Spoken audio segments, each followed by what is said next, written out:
Welcome back. You're watching Overdrive. It's time now for us to take our viewer queries right here on Autoselector. Bert joins us as always. Hi Bert, our first question comes into us from S. Prakash. He owns a Volkswagen Vento. He's done about 21,000 kilometers. How frequently should he rotate his car tires? He did get one rotation done at the time of service when he had done about 12,000 kilometers, swapping fronts for rears. He wants to know if he should cross-rotate the tires, for example, front left to rear right. What would you recommend? Actually, now this is one of the concerns we have with a lot of people who own cars, is that they just don't take the time to read their owner's manual. Now, this is one thing we highly recommend.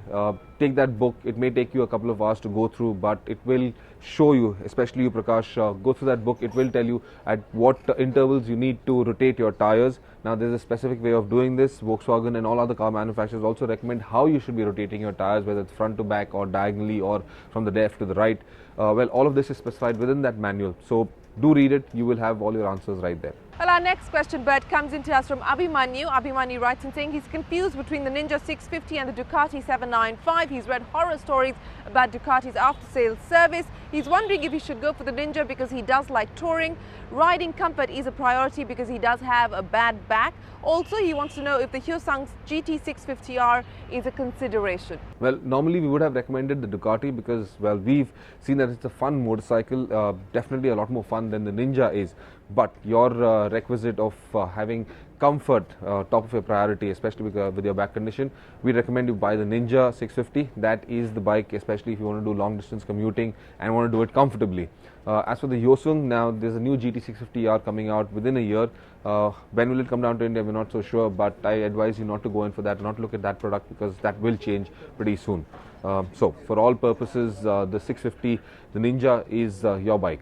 Our next question comes into us from Ishwar Ritwik. He wants to buy himself a diesel SUV. He's looking for one with luxurious interiors, good power and torque and good ride quality. He doesn't have a fixed budget, but he has shortlisted the Audi Q7 4.2 TDI and the Porsche Cayenne. He's more impressed by the Q7, but he's heard that Audi will be launching the all-new Q7. He wants to know when will that happen and will it make its entry into India by January 2013. What do you think, Bert?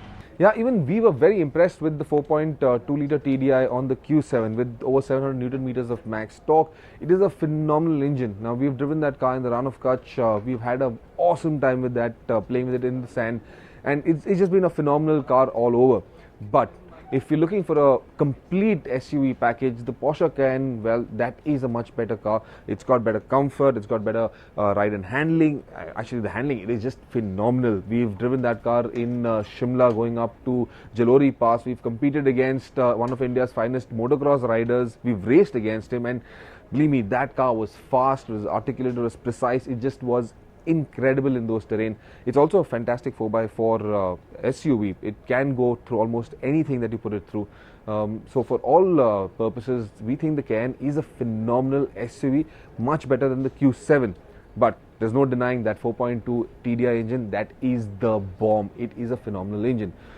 On the other hand, Audi will probably get in the new car, but we're not sure whether it will be January or probably a little later because they still have a long plan and a lot of models coming out from them over the next few months. So we will have more information on the Q7, on the new refurbished Q7 coming out, but you'll have to wait for that information. Good luck, Ishwar. Our next question comes into us from Gaurav. He wants to buy himself a premium diesel hatchback. He shortlists the Volkswagen Polo, the Punto, the Swift and the i20. He can compromise on features but not on mileage. He also wants to know whether the Polo is available through the CST canteen route or not. Gaurav, since fuel efficiency is your priority, from the cars that you've listed out, the i20 is the most fuel efficient. You will get an overall fuel efficiency of about 18.5 kmpl in the city, but that's a phenomenal figure of about 17.7 kmpl. It's vastly better than what the Swift or the Polo can give you. And our recommendation in that case then is just the i20 from Hyundai. Okay, with that, it is time for us to wrap up Autoselector for this week. Remember, keep your questions coming in. helpdesk@overdrive.co.in. That is our email address. We'll get Bert to answer your questions right here on Autoselector.